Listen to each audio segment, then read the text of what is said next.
The overweight man picked up a chocolate bar. He was about to eat it but stopped himself. He had just been diagnosed with heart failure, so indulging in high-calorie foods was a bad idea. He turned on his computer to research his condition, but every search result online kept reminding him, "You're not far from death." The overweight man angrily closed the computer. He opened a drawer, took out a chocolate bar, and started eating. He mechanically consumed one after another. He had completely lost hope in life. Charlie weighed 800 pounds. His massive and unwieldy body caused him a lot of pain. He couldn't stand. Even going to the bathroom required a walker. He rarely slept because getting up was a challenge. He was constantly sweating. He struggled to bathe, having to hold on to the shower rail to avoid falling. Charlie couldn't go out, so he stayed home every day, earning money through online classes. Afraid of scaring his students with his obese body, he never turned on his webcam. One day, after finishing his class, Charlie suddenly felt intense heart pain. He tried to call for help, but his hand shook and he dropped his phone. His obese belly immobilized him. He struggled to grab a piece of paper. For some reason, after reading a few lines, he gradually calmed down.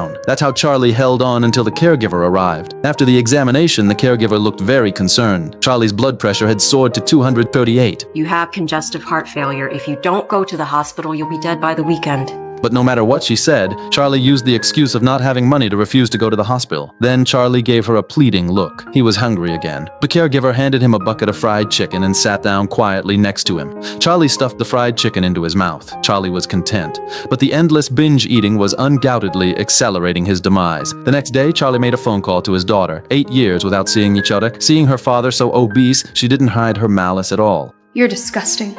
You'd be disgusting even if you weren't this fat. You'd still be that piece of shit dad who walked out on me when I was 8.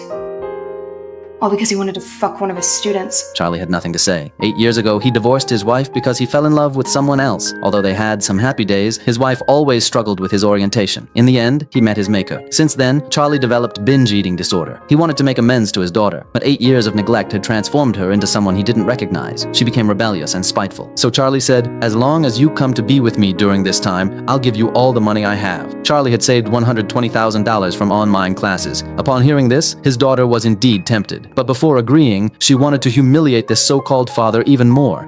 Stand up and walk over to me. Charlie, panting heavily, gripped with all his might, trying to move a mountain, lifting himself.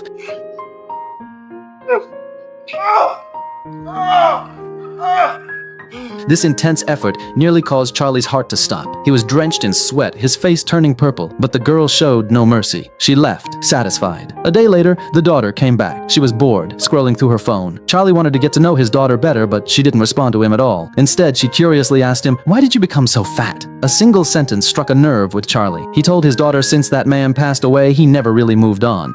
Your boyfriend. What surprised Charlie was that his daughter still remembered when he brought the man home when she was little. He had made a delicious steak that day. At this moment, memories from the past surged like a tide. Charlie excused himself to go to the restroom. As soon as he got in, he turned on the faucet. He couldn't control his emotions anymore. The sound of flowing water couldn't drown out Charlie's crying. The daughter, however, remained completely indifferent. Not only that, when Charlie walked out, she raised her phone and took a picture, as if documenting some kind of spectacle. Charlie's condition worsened, and he was like a stranded whale ready to exhale his last breath. At such times, he would repeatedly recite that last piece he wrote. The author was just trying to save us from a sad story.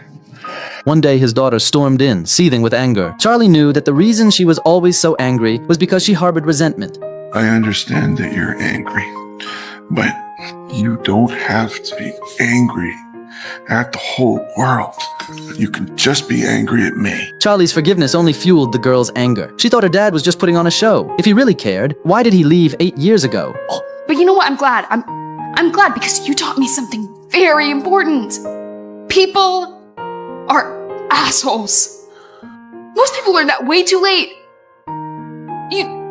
You taught me that when I was 8. Charlie never realized how much his departure had hurt his daughter. Seeing her curled up like she did when she was a child, Charlie, in a pleading tone, expressed his longing for her over the years. He always called his ex-wife to inquire about their daughter's well-being, and he sent child support every month on time. He wanted his daughter to know that divorce didn't mean he didn't love her. Then why have you never called or visited me? His daughter's question left Charlie speechless. He asked his daughter to turn and really look at him. Who would want me to be a part of their life? No one knew better than Charlie how repulsive his obese and bloated body was. Their father-daughter relationship seemed to improve. His daughter even willingly made sandwiches. Charlie was happy, even though his daughter still acted poorly. But he knew she needed encouragement. You're an amazing person, Ellie. I couldn't ask for a more incredible daughter. However, Charlie was mistaken. He had no idea how dark his daughter's inner world was. A few minutes later, Charlie drifted off to sleep. Turns out his daughter had spiked the sandwich with sleeping pills. She started rummaging through various rooms, hoping to find the money Charlie had hidden. Then she opened a long, neglected bedroom, where there were photos of her dad and the man on a shelf. It disgusted her. Before she could continue, her mother suddenly arrived. Seeing Charlie unconscious, her mother immediately knew her daughter was responsible. The nurse was also furious. Given Charlie's heart condition, taking sleeping pills could be fatal, but the daughter shrugged it off, claiming she only used 2 pills. Under her mother's pressing questions, she finally realized her daughter had done it for the $120,000. Learning that Charlie was so wealthy, the nurse was in shock. She had always assumed Charlie was poor. We could have gotten you anything you needed. Special beds, physical therapists, fucking health insurance. Last winter when my pickup broke down and I had to walk through the snow to get your groceries for you. I offered to get your truck fixed. Yeah, and I refused because I thought you had $700 in your bank account. Money's for Ellie. After the nurse left, Charlie quickly comforted his daughter, afraid she would feel guilty about drugging him. Ellie, I know you didn't mean to hurt me. I know that You know what? Listen to didn't. me. Listen. I don't care about you. Get that through your fucking skull. Ellie, please. Just fucking die already! Charlie was in despair. All his efforts had come to naught.